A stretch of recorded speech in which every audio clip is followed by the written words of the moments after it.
Assalamualaikum warahmatullahi wabarakatuh. Perkenalkan, saya Ahmad Iza Nafin dari SMK Negeri 7 Semarang. Oke teman-teman, di sini kita akan belajar dasar desain grafis, manipulasi gambar vektor dengan fitur efek. Macam-macam efek ada 7, yaitu efek kantor, efek distort, efek envelope, efek drop shadow, efek blend, efek extrude, dan efek transparansi. Yang pertama, efek kantor. Efek kontur digunakan untuk membuat garis pada suatu objek menggunakan bentuk dasarnya dengan ukuran atau resolusi yang sebanding dengan objek aslinya. Jadi efek kontur digunakan untuk membuat seperti bingkai pada objek tersebut, seperti pada contoh di samping ini.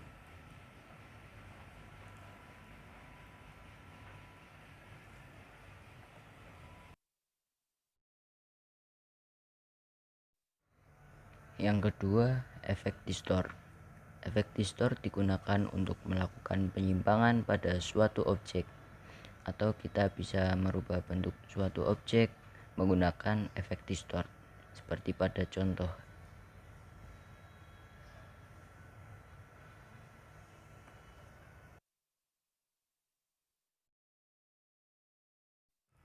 Yang ketiga, efek envelope. Efek envelope digunakan untuk membuat objek yang dapat dilipat, atau seperti namanya, berarti kita dapat melipat sebuah objek menggunakan fitur envelope, seperti pada contoh.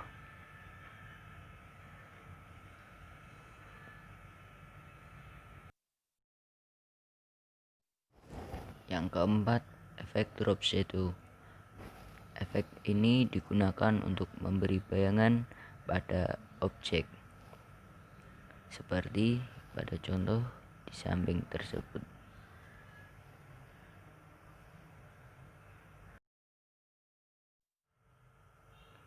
Yang kelima, efek blend.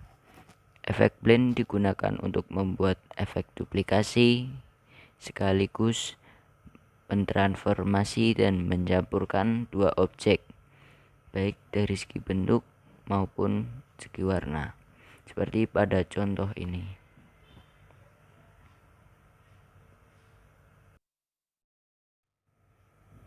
Yang keenam, efek extrude. Efek extrude digunakan untuk membuat efek 3 dimensi pada suatu objek, seperti pada contoh di samping.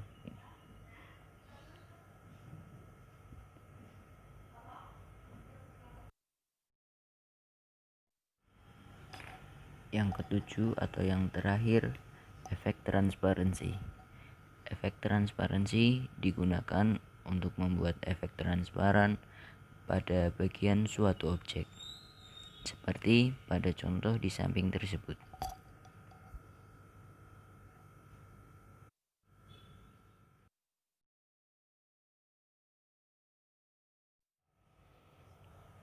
Oke teman-teman, kali ini kita akan belajar menerapkan efek-efek tersebut menggunakan Corel Draw.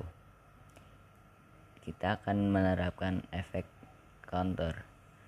Efek counter ini kita membuat bingkai pada suatu objek. Jadi pertama kita membuat objek.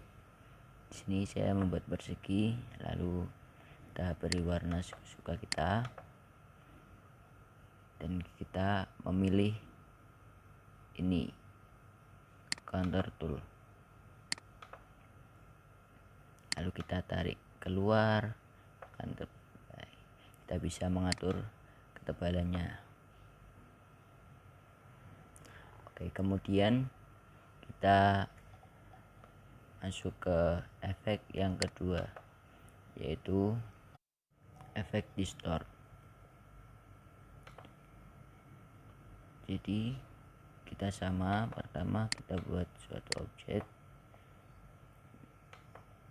kemudian kita klik ini, kita pilih efek distort. Kita bisa mengubah bentuk ini, bentuk persegi ini menjadi seperti seperti bunga. Kita bisa ganti-ganti, dan kalian bisa eksplorasi sendiri menjadi bentuk yang kalian inginkan. Kemudian efek yang ketiga yaitu efek envelope. Dengan efek envelope kita bisa melipat bentuk objek.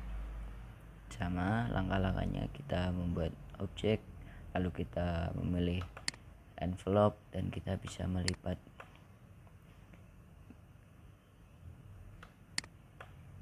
Kita bisa mengubah bentuk yang awalnya persegi menjadi bentuk yang kita inginkan. Kemudian efek yang keempat yaitu efek drop shadow. Efek drop shadow kita gunakan untuk memberi bayangan pada objek. Kita membuat bentuk lagi, lalu kita pilih efek drop shadow. Kita bisa memberi bayangan sesuai yang kita inginkan. Misalnya kita akan memberi bayangan di bagian bawah seperti ini. Kalian bisa mencoba untuk menempatkan bayangan suatu objek sesuai yang kalian inginkan.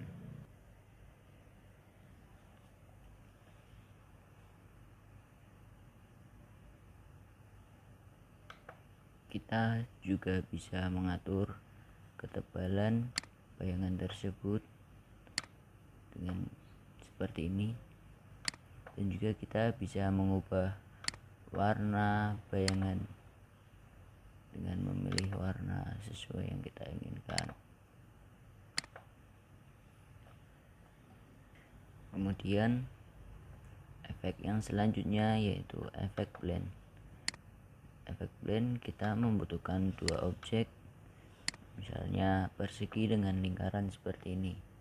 Kita beri warna yang berbeda, kemudian kita pilih efek blend.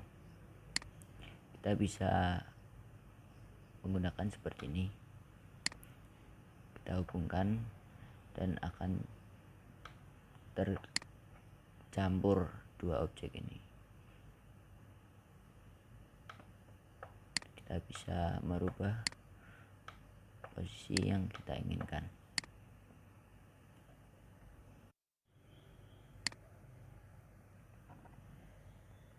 Kemudian yang selanjutnya efek extrude. Efek extrude digunakan untuk membuat objek menjadi 3 dimensi. Kita dapat menarik seperti ini,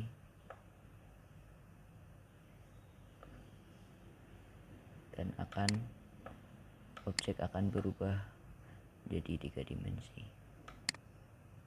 Kita bisa mengubah ukuran dan posisinya.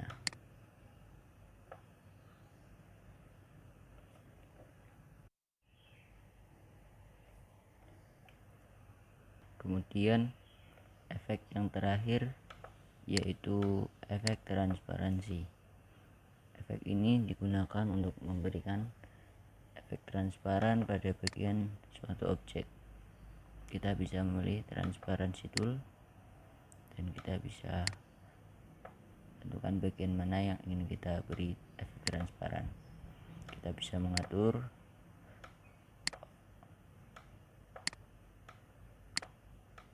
seperti ini. Kita bisa merubah bagian yang kita akan berikan efek transparan.